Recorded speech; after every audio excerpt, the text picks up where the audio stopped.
So what are we talking about today, Lucas? Dancing aliens. Yeah.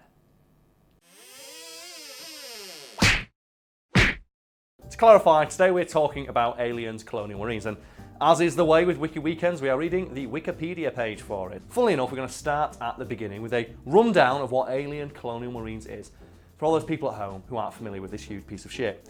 Aliens Colonial Marines is a 2013 first-person shooter developed by Gearbox Software, not really, which I'm sure we'll discover in a moment, and it's based on the Alien science fiction film series. It's published by Sega, blah, blah, blah, blah, blah, and it's a sequel, a direct sequel, in fact, to Aliens. I'm not sure how canon it is, because they do have some DLC that has, like, Sigourney Weaver in it. Oh, yeah, they did, didn't Yeah, they? and you've got to pay for it.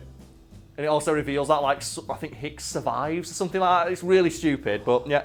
And it follows a group of Colonial Marines, you know, hence the title, a fictional military unit, as they confront the Weyland-Yutani Corporation in an effort to rescue the survivors from the Sulaco spaceship. The game features a campaign mode that supports both single-player and cooperative gameplay.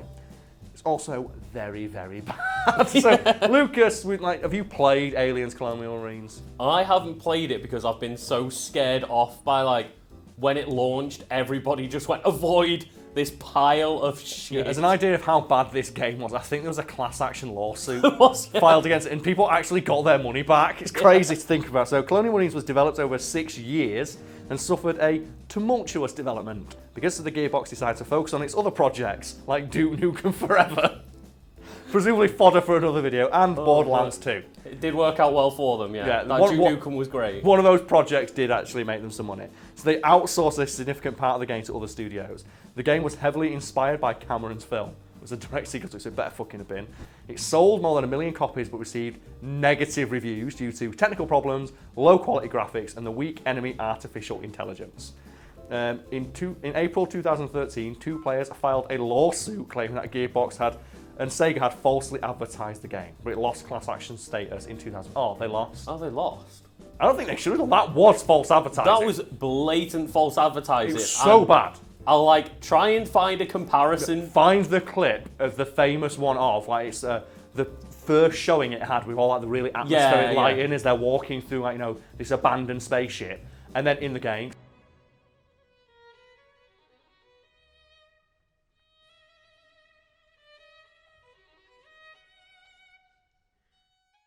Actually, no, do I care about the plot?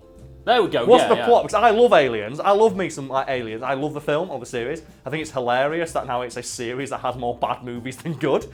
Like many series nowadays. That is one of my favourite things in film these days, where there are now more bad Terminator films than good ones, and there are more bad Alien films than good ones. Star Wars films. There are more bad Star Wars films. It's just leave these franchises alone, and they would have just been timeless classics that exist in just this vacuum of being perfect and untouchable. Can you imagine the reverence Star Wars would have had if it was just the first 3 films? If it's just 3 really fucking good movies. 17 weeks after the events of Aliens, the Sephora spaceship sends a full battalion of Colonial Marines to investigate the Sulaco spaceship, now in orbit around LV-426 Moon. A massive xenomorph infestation is discovered inside the Sulaco, and several Marines are killed in the initial onslaught. I already don't give a shit, because this goes on for so long. Yeah, maybe just skip this. Because I've just realised it's about these characters no one gives a shit about. However, if you buy the DLC, it's characters you give a shit about. It's so bad. So let's go into development. So Colonial Marines was conceived by Gearbox Software after an encounter between the company's creative director and the director of the original film, Ridley Scott. When Brothers in Arms Road to Hill 30 was released in 2005, Gearbox was interested in working with an existing intellectual property and had previously considered Scott's 1982 film, Blade Runner, and Michael Mann's film Heat as candidates. Oh man, a Heat-based game would be awesome. Martell's discussion with Scott on the Aliens universe inspired him to approach 20th Century Fox, who bought the rights to publish games based on the franchise in December 2006. Yes, Fox have never made a bad film. Gave Gearbox complete freedom to present them with an idea for the game. Again, probably not a good idea. Because Gearbox had experience with first-person shooters and the development of the team was composed of people who were fans of Alien. Oh man, that's really bad, isn't it? You were fans of a series and you just shat all over it. No, they didn't. They just shipped it out to people who didn't give a shit. The game takes place shortly after the Alien sequel, Alien 3, but addresses the events that lead to it. As a result, Colonial Marines is considered part of the series canon. Oh no. Oh no! That's heavy. Oh no! That means that Alien now has a load of bad things about it. Because Alien 1 and 2 are really good, or Alien and Aliens are really good. And then we've got Aliens 3, which is, and then you've got Alien Resurrection, which is, oh. And then you've got Prometheus, oh. And then you've got, like, Covenants, oh dear God, no. And now we've got Colonial Marines. Do you know what it reminds me of? Like, it's someone I said they break it down. Like, one day, I hope, just on my shelf, I have, like, a lot of the Rings books. And I have, like, the Silmarillion. I have, how do you pronounce that? The Silmarillion. I have that. That sounds about right. Yeah, and then I have, like, you know, The Hobbit 1, 2, and 3 on Blu-ray, and then Shadow of Mordor 1 and 2. And I just get to look at it and go, now the series is complete, and Tolkien can rest in peace, knowing that his vision has been realised. Oh, Just imagine, like, it's like, I have got at home, like, the Aliens quadrilogy on Bluray with all the extra cool shit in it, and I'm now tempted to buy just Colonial Marines and just shove it in the shove middle. it right in the middle. 'Cause I didn't know it was still canon. I thought they just shit it out. Oh my God, so bad.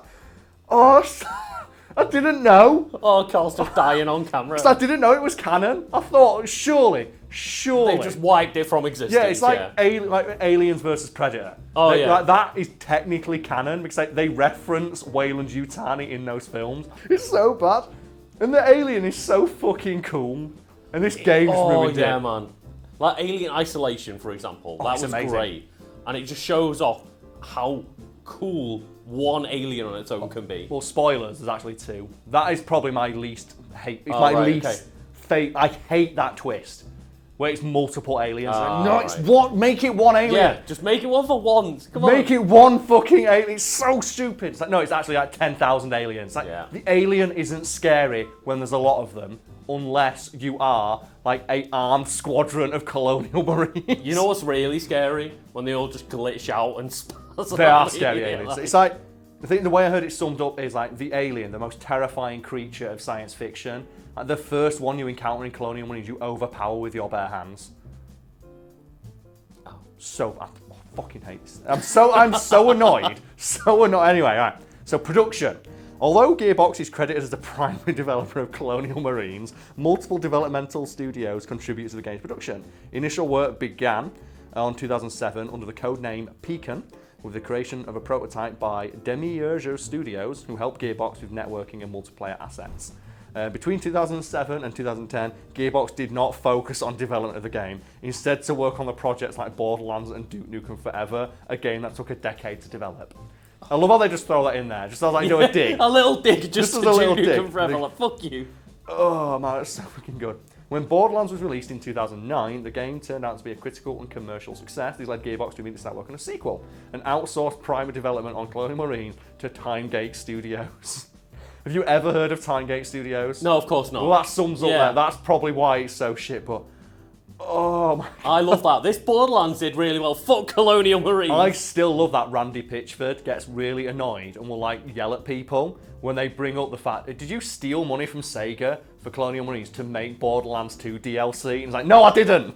No, we didn't do that. No. Do you also hear that he once left like a thumb drive full of pornography just in a restaurant somewhere? Wasn't it like child pornography or something? I don't know. If that gets bleeped and we get like slapped with a libel one, we'll know. Anyway, in late 2010, when Timegate started to focus their work on Colonial Marines, the company realised that very little progress had been made. According to one source, the game was simply a collection of unrelated assets. I've never heard a game described that way. Just an unrelated bunch of assets, like Alien, man. Like one of the most legendary. Oh, fucking hell. This makes me so sad. It makes me just like... I can just see your soul leaving your body. Because I love the alien is so cool. It's so cool. To further complicate the situation, there were disagreements on how the game should be designed. Sega wanted Colonial Marines more similar to Call of Duty, with fewer aliens and more Marines to shoot at. Of course it did, because will there ever come to an end of hearing Publisher X wants things to be Call of Duty? It's just... what? It reminds me so much like Dead Space.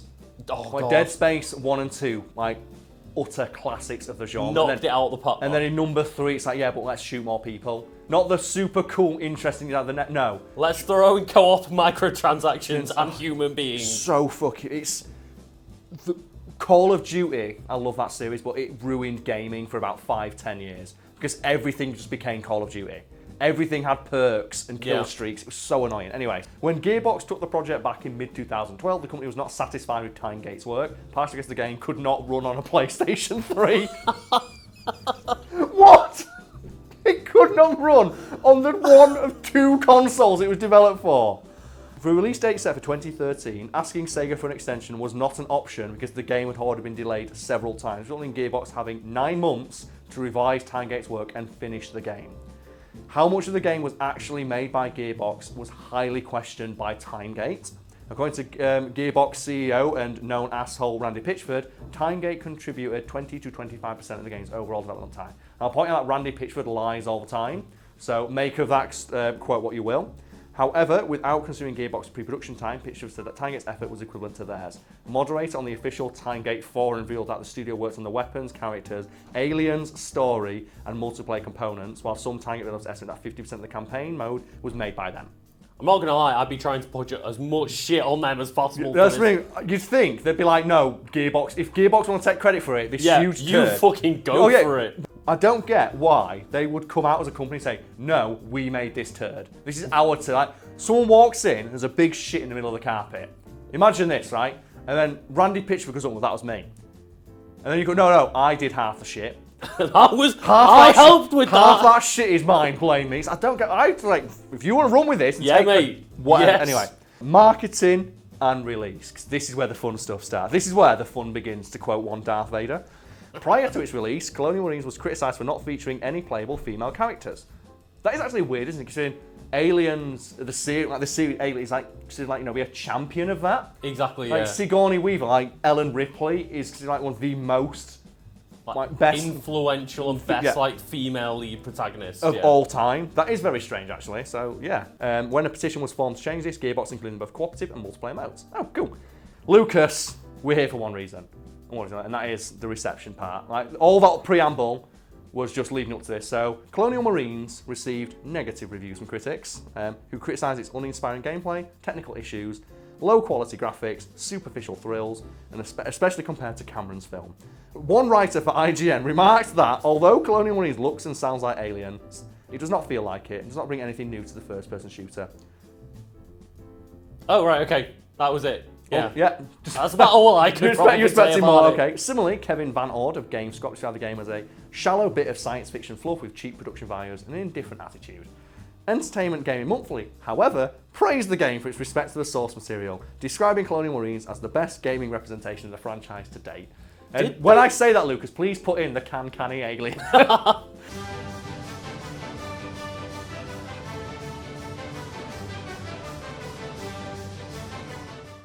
It's like, did they play the game? They did, but I'm assuming as well they also got mad paid to do that, because I don't think anyone who played that game would ever say, oh yeah, this is so alien, like physically overpowering the most deadly creature in the universe with your bare fucking hands. Respecting the franchise! Yeah!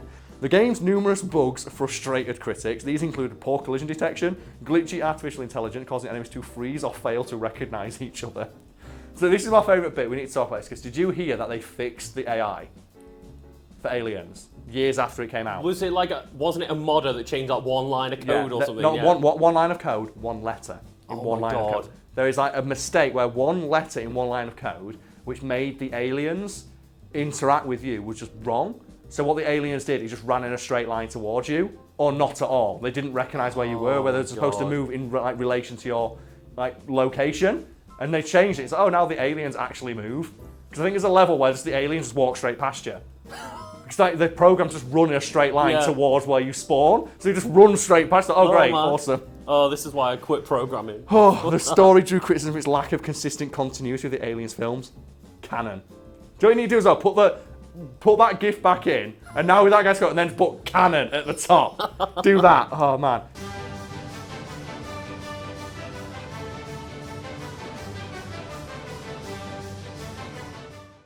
Destructoid editor, one Jim Sterling, criticised the story for its archetypal characters and immature dialogue, saying that the game fails to understand the essence of Aliens. I was just waiting for it to be like, Jim Sterling said this was great. Give it a 10 out of 10. Love that guy. He explained that the film dissected its posturing manly man stereotype and showcased how utterly frail a cowboy mentality can be when everything falls apart, while Colonial Marines revels in its own testosterone. The whole point of Aliens is that the Marines get their shit wrecked by the alien because it doesn't give a fuck, and all the bravado they display is immediately underwritten when the alien just comes and tears them to pieces. And the game's like, no, shoot the aliens, son, you got this shit. Journalists primarily criticised the gameplay for weak artificial intelligence of enemies. They remarked that xenomorphs simply rush towards players, making the motion tracker useless. Well, I will admit, aliens would have been a lot more interesting if they look at the motion tracker and instead of seeing like, you know, the aliens deftly move around and sneak about, they all just like, they saw 15 red dots just charge towards them. I would love to see an alien isolation mod where nobody knows it's going to happen, but 15 dots just appear on the market. So, no! It's so terrifying. Reminds me of a story, I think it's, is it Alan Davis from QI? He's telling a story about when Stephen Fry showed him what Grindr is. Oh god. And he says like, yeah, you go on Grindr and it has like a map that shows you how far away the nearest person on it is, and Stephen Fry's like demonstrating it. He said it was like Alien, because he went, oh, there's a guy 15 feet away. Oh no, he's coming towards us. And it's just this red dot. He says he felt so uneasy. He said, somewhere out there, a gay man is approaching us and I don't know what his motive is. It's great. Controversy and loss. You know, a Wikipedia page about a fucking video game is good when the last section is lawsuits. Upon release, Colonial Marines drew a significant amount of controversy. According to a report, Gearbox had been moving people and resources off Colonial Marines onto Borderlands and Duke Nukem Forever, while still collecting full payments from Sega. Oh. Yeah, don't do that! Don't do that! When Sega discovered this misconduct, they temporarily cancelled Colonial Marines, leading to a round of layoffs in Gearbox. Randy Pitchford survived though. The game drew additional controversy when sequels and press demos were compared to the final game. Yeah, and then there's like the thing that people do where they just filed a fucking lawsuit. But yeah, God, it's just, do you know what the word to sum it up is? It's just disappointing.